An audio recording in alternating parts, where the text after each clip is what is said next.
the gospel writers each tell of how the women went to the tomb and the tomb was empty.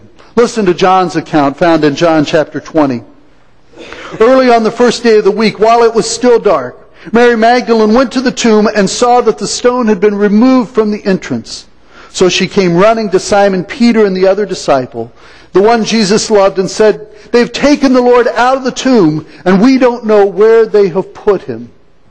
Notice the we. We don't know where they have put him.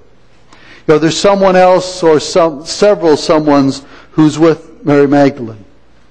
She's not alone. And in their emotional state, they didn't know what to do.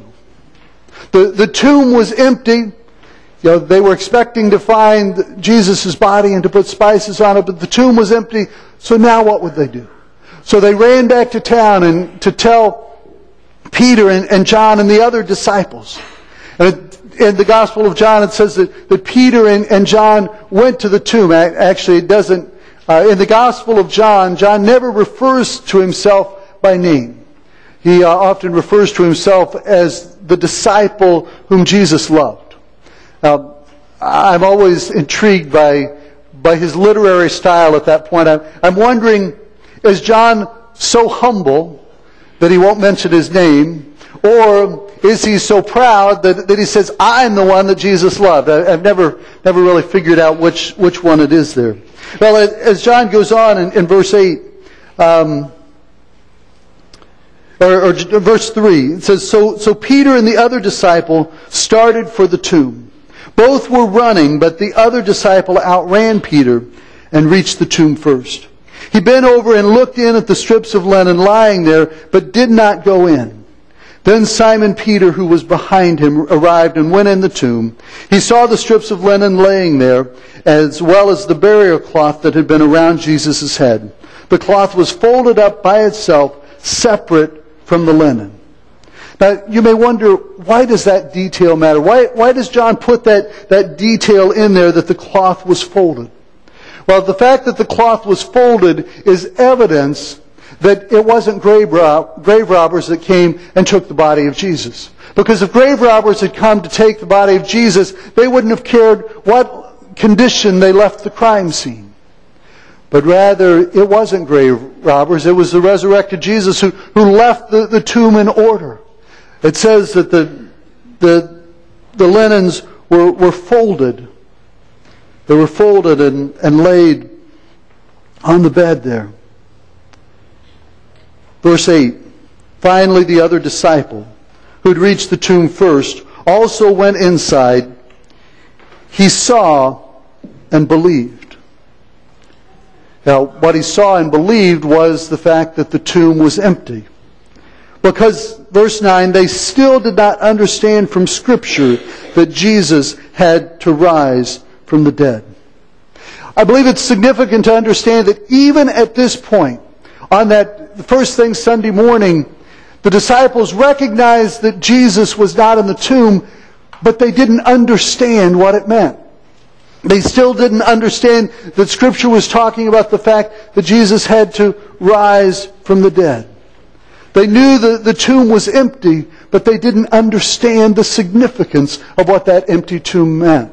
You know, for us, on this side of Easter, nearly 2,000 years later, we understand that the empty tomb is a symbol of Jesus' power over death. That the empty tomb is a symbol of the fact that He has power over death and the grave. Now, the fact that He has power over death and the grave is also an indication that He has power over sin. And because the tomb was empty, we have the offer of salvation. We have the offer of forgiveness in our lives. None of us are perfect. The Bible tells us that all have sinned and fallen short of the glory of God. And it's because the tomb was empty on that first Easter morn that we can ask for forgiveness. That God will give us a fresh start. As we ask for forgiveness, the Bible tells us that God is faithful and just and will forgive us of all unrighteousness. Verse 10, Then the disciples went back to their homes. But Mary stood outside the tomb crying. And as she wept, she went over to look in the tomb and saw two angels in white seated where Jesus' body had been, one at the head and the other at the foot. They asked her, "Woman, why are you crying?" "They've taken my Lord away," she said, "and I don't know where they've put him." At this she turned around and saw Jesus standing there, but she did not realize that it was Jesus. "Woman," he said, "why are you crying? Who is it that you're looking for?" Thinking he was the gardener, she said, "Sir, if you have carried him away, tell me where you have put him, and I will get him." Jesus said to her, "Mary." She turned toward him and cried out in Aramaic, "Rabboni," which means teacher. Jesus said, "Do not hold on to me, for I have not yet returned to the Father. Go instead to my brothers and tell them I am returning to my Father and your Father, to my God and your God." Mary Magdalene went to the disciples with the news, "I have seen the Lord." And she told them that he said these things to her. Mary's standing outside the tomb. She's physically, emotionally, and spiritually exhausted. She's just holding on by her fingertips. And what is her response? She begins crying. She begins weeping. That's a pretty natural response when we're feeling overwhelmed. She was tired. She was worn out. She was grieving. Nothing made sense. The Messiah that she had been following, she was now coming to his tomb to put spices on his body.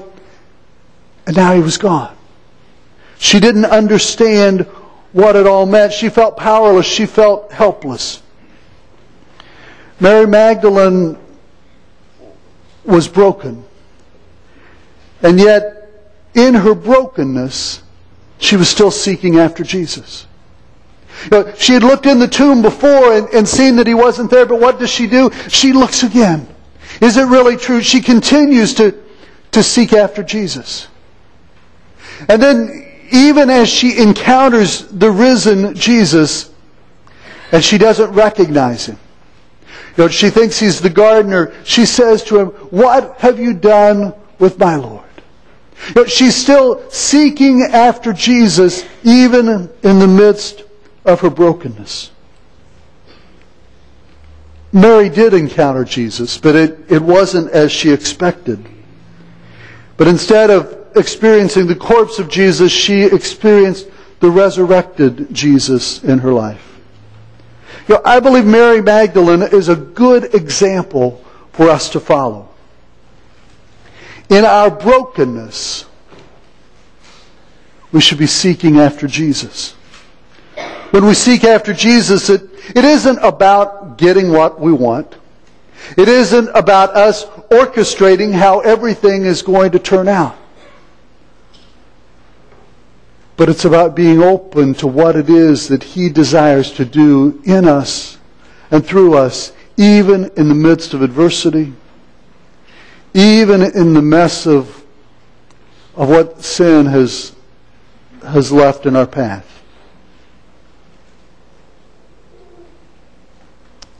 You have cancer. Your desire is to be healed from that cancer, and I pray that either by God's divine touch or by the wisdom and knowledge that God gives to doctors and medical specialists, I pray that healing will come. But what if it doesn't? Maybe you won't be healed. But that doesn't mean that you won't encounter Jesus as you walk through the experience of cancer. He may meet you in unexpected ways on your journey. Even in the battle with cancer, you'll find his grace to be sufficient.